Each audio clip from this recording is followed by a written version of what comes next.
আসসালামু আলাইকুম। Mahin farming and লাইফস্টাইলে সবাইকে স্বাগতম। আশা করি সবাই ভালো আছেন। আলহামদুলিল্লাহ আমি অনেকটা ভালো আছি। তো চলে আসলাম নিউ একটি ভিডিও আপনাদের সাথে শেয়ার করতে।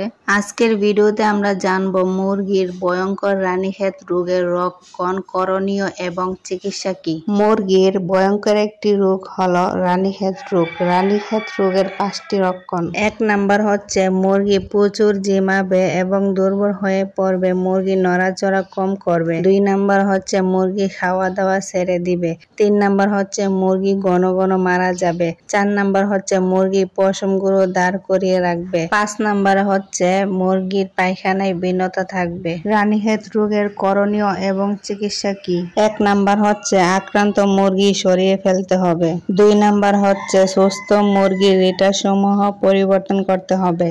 3 নাম্বার হচ্ছে মুরগির ঘরে জীবাণুনাশক স্প্রে করতে হবে। 4 নাম্বার হচ্ছে ডক্টর বা খামারির সাথে যোগাযোগ করে চিকিৎসা চালাতে হবে। 5 নাম্বার হচ্ছে মুরগি ঘর সহ চারপাশে ভালোভাবে পরিষ্কার করে জীবাণুনাশক স্প্রে করতে হবে। 6 নাম্বার হচ্ছে মৃত মুরগি দূরে নিয়ে পুঁতে ফেলতে হবে এবং সুস্থ মুরগি থেকে অসুস্থ মুরগি দূরে সরিয়ে ট্রিটমেন্ট করতে হবে। সুস্থ মুরগি থেকে অসুস্থ মুরগি আলাদা করে চিকিৎসা না করলে আবার সুস্থ মুরগিগুলা অসুস্থ হয়ে পড়বে। আমরা অনেকে আছি মুরগি অসুস্থ হয়ে মারা গেলে মাটির নিচে পুঁতে না ফেলে খামারের আনাচে কানাচে ফেলে রাখি।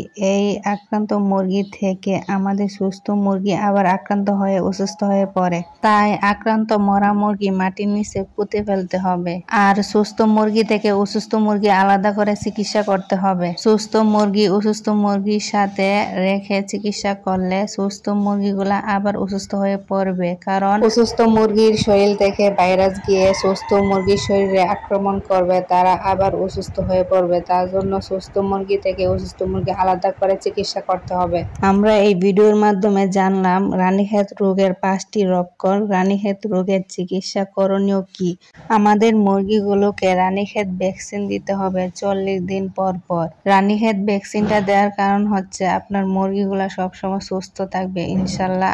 আর যদিও রানীক্ষেত রোগটা আক্রমণ করে তাহলে মেডিসিন দিলে ইনশাল্লাহ ঠিক হয়ে যাবে। মুরগির জন্য রানীক্ষেত ভ্যাকসিন কি, রানীক্ষেত ভ্যাকসিন কিভাবে দিতে হয়, কয়দিন পর পর দিতে হয়, রানীক্ষেত রোগ হইলে মুরগিকে কি কি মেডিসিন দিতে হয়, সেই সব কিছু নিয়ে আমাদের চ্যানেলে ভিডিও দেওয়া আছে, আপনারা চাইলে দেখে আসতে পারেন। ভিডিওটি ভালো লেগে থাকলে লাইক, কমেন্ট এন্ড শেয়ার করবেন। আমাদের চ্যানেলটিকে সাবস্ক্রাইব করে অল টাইম আমাদের পাশে থাকবেন। তো যারা অলরেডি সাবস্ক্রাইব করে দিয়েছেন তাদেরকে থ্যাংক ইউ সো মাচ। দেখা হচ্ছে নেক্সট কোনো ভিডিওতে। সেই পর্যন্ত সবাই ভালো থাকবেন। আর হচ্ছে ফেসবুক পেজ থেকে দেখে থাকলে পেজটা ফলো করবেন। তো আসসালামু আলাইকুম, আল্লাহ হাফেজ।